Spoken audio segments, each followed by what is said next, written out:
Hey YouTube, it's echobear, and today I want to review an app for you guys. It's called Super Mario Run. Now before we get into talking about why I like this game and maybe why you should buy it, let's get through some of the serious stuff. So Super Mario Run, obviously, is the first version of a Mario game that was released by Nintendo on the App Store. And the first, official release date of it was on December 15th, 2016. And to purchase the entire game, unlock everything and all of that, it is $10. So with that, it's a running game, let's get to it. So first thing I want to address about this game, the price. So $10 is usually a lot for an asking price to unlock an entire game on the App Store. It's definitely out of the ordinary, and Nintendo is kind of pioneering its own footwork here, and it is definitely testing it out because Nintendo is new to the app developing world. So because of that, $10 does seem like a lot to a lot of people just for a phone app. And honestly, I am kind of split because I have two separate modes of thought with this. So the first thing that I can think of is the fact that this is a licensed Nintendo game that is essentially, it is functionally an entire Mario game by itself. So there's that. So when comparing Super Mario Run at the $10 price tag to what you get for other licensed Nintendo Mario games at $60 on the Wii U and about the same on any DS system, it makes sense that it's about $10 because you're essentially kind of paying for $10 worth of content as far as Nintendo standards go. As far as App Store standards go, this is getting a lot less bang for your buck because it functions really similarly to a lot of games out on the App Store. The only difference is that it is licensed by Nintendo, it is Mario, it does function like a Mario game, and it controls very well. So while it makes sense from a Nintendo point of view as to why that this price is what it is, for the App Store standards and the standards that have been set for us by other app developers, it doesn't really make a lot of sense. So I did pay the $10 to unlock the whole game. I beat the whole game in less than a day, and now I'm just kind of stuck either replaying the levels to try to get tickets and coins, or I'm just playing Toad Rally to unlock all of the different characters. So it is a little bittersweet. I do hope Nintendo adds more levels in the future to kind of justify me dropping an hour's worth of my old wages on this game, but I digress. So looking at the actual game itself, it controls stupidly well. When I was first introduced to the control scheme, if you haven't played it yet, essentially every level is an auto-scroll Mario level. But the only difference is you don't have to worry about getting caught by the edge of the screen because Mario runs at a constant pace to keep up with that, and when you do stop or get stopped by an object, the camera stops with you. So in that respect, it makes a lot of sense. Mario continuously heads to the right. Well, for you guys, right. I don't know, directions. Mario continuously goes to the right, either way. And then the input that you put in is helping Mario parkour over enemies. You defeat enemies, get coins, collect all of the pink coins in one round, collect all of the purple coins in the next round, and then collect all the black coins in the final round. Which you don't have to do. I got through the entire game with only completing one of the coin missions. I have a friend that goes by the username Battle Monkeys over on Twitch who was talking about this game with me while I was streaming it. And he pointed out that with him not paying the full $10 to get this game, he was restricted to the first 3 levels of the game. First world, that's all he had. When playing Toad Rally, he can only get red toads. So essentially, he can't progress far into the game at all, and he's already completed all of the coin missions and pretty much worn out Toad Rally by this point. So if you guys don't want to pay for it, it does wear itself out very quickly, and you run out of content very quickly. If you do pay for it, I'm kind of running into the same thing, but I still can go back and try to complete all the coin missions to see if that gets me anywhere. Back to the control scheme. You're running around and jumping and you're trying to get through all of these levels. which is fine and dandy. It controls really well. It seems like an odd control scheme when you first get into the game compared to other Mario games, but as you keep going, it does make a lot of sense and it becomes second nature very, very quickly. The only drawback with this is that the bosses are uncreative and really quite boring and easy to defeat. In world, like the first world, first thing you run into, first boss, it's a fake Bowser, and literally if you have a mushroom you can get hit by him, damage boost right to the axe and break the bridge and send a fake Goomba Bowser into the lava. So that's game design? Maybe?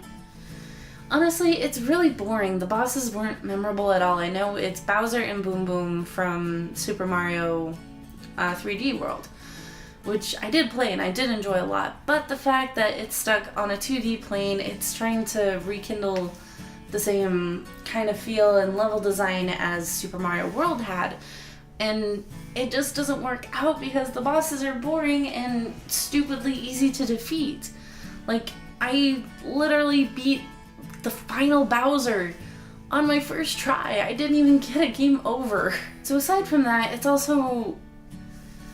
can also get weirdly frustrating at certain points because of the whole bubble mechanic.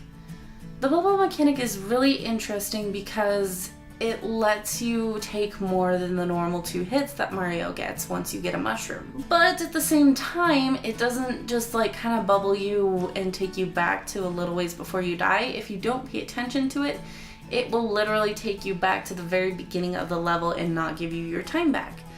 So where in one way you could use this to your advantage to try to get all of the coins, it does serve as a disservice to the player by like having to make a spam touch the screen to try to get out of the bubble to even get back to making progress.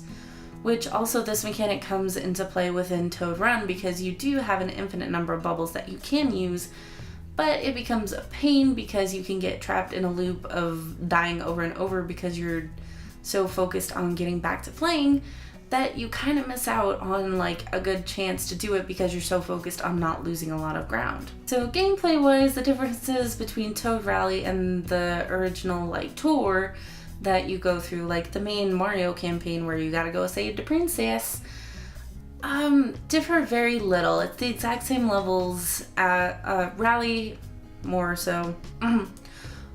What I mean by that is Rally literally pulls from just sections of the earlier levels that you did in Tour and then just repeats them in a never-ending loop until time runs out. So there's not really a lot more to learn. There's not really new things that you're running into.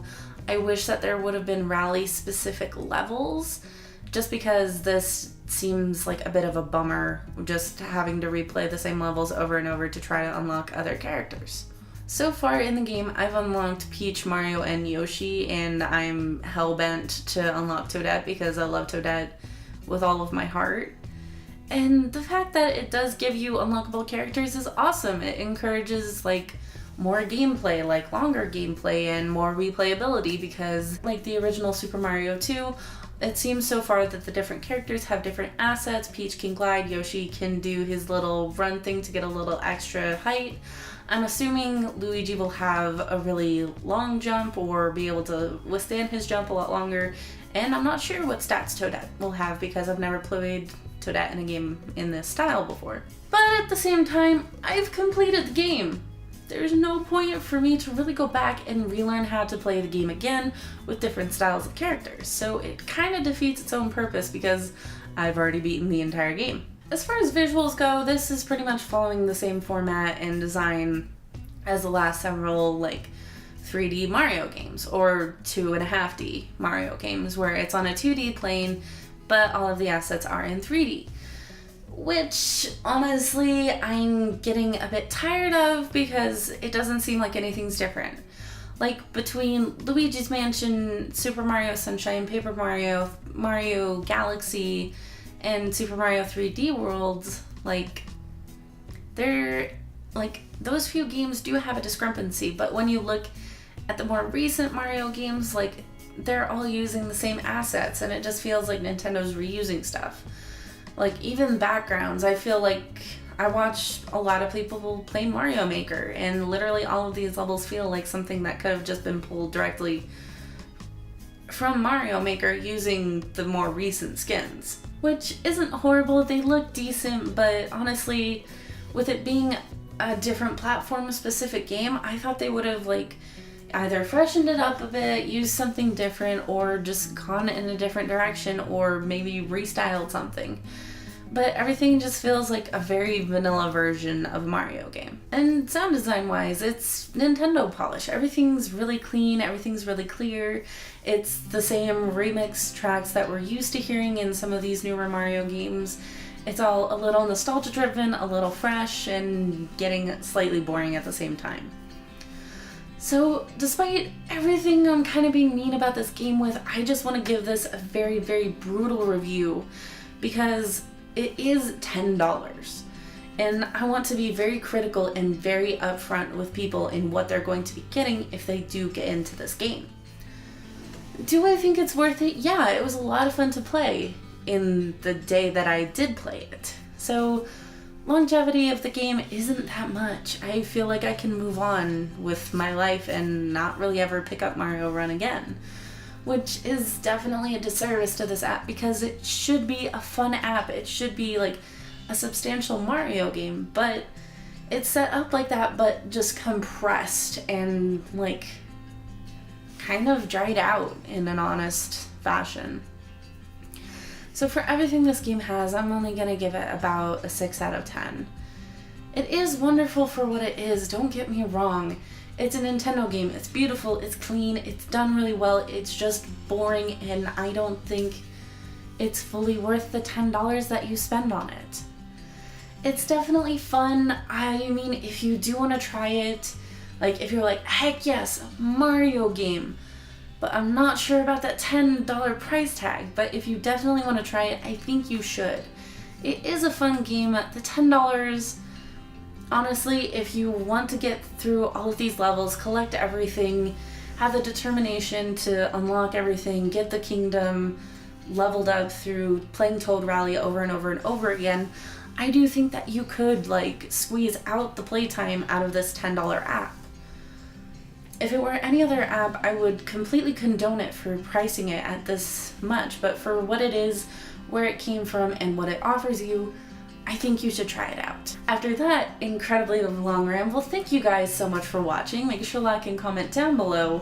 Make sure to stay till the very end so you guys can check out some of the other videos that I've done. And I'll see you guys in the next video. Bye!